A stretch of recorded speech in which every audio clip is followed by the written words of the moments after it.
And we now know who's going to be on the ballot, the Republican ballot for November's governor and Senate races. Businessman Rick Jackson won yesterday's gubernatorial runoff. And Congressman Mike Collins defeated Derek Dooley in the Senate race. Good Day's Mark Teichner takes a look at these results for us live from the state capitol in downtown Atlanta. Mark, good morning.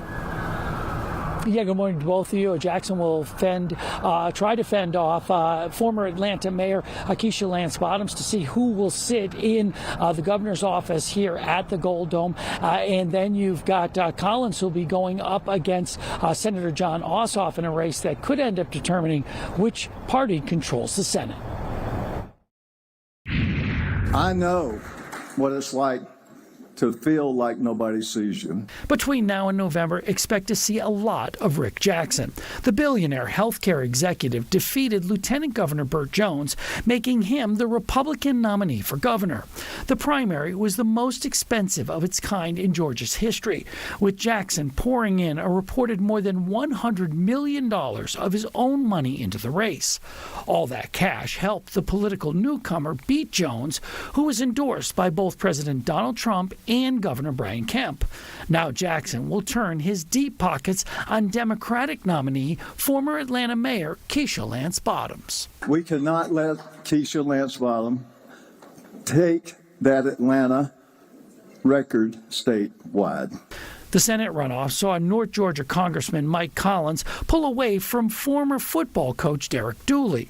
Collins, who led in most of the polls, got a late endorsement from President Trump, while Dooley was supported and even handpicked by outgoing Governor Kemp. Collins now faces Democratic Senator John Ossoff in a November race that could determine the Senate's balance of power. And y'all know what the mission is to put a Republican in that seat and get rid of that John Ossoff in November. Return this seat to the people of Georgia. If there was any loser besides the candidates that were eliminated, it would have to be Governor Brian Kemp. He went 0 for 2 in his endorsements. I was hoping that late endorsement would put Jones over the top. That failed to be the case, and he put an awful lot of political capital into the Dooley run, and that obviously was unsuccessful as well. Obviously, the governor will be calling the legislature into session later today, and you'll hear more about that coming up in a few minutes. But for now, that's the latest from here at the state capitol. I'm Mark Teichner for Good Day Atlanta. All right, we'll check back in with you soon, Mark. Thank you.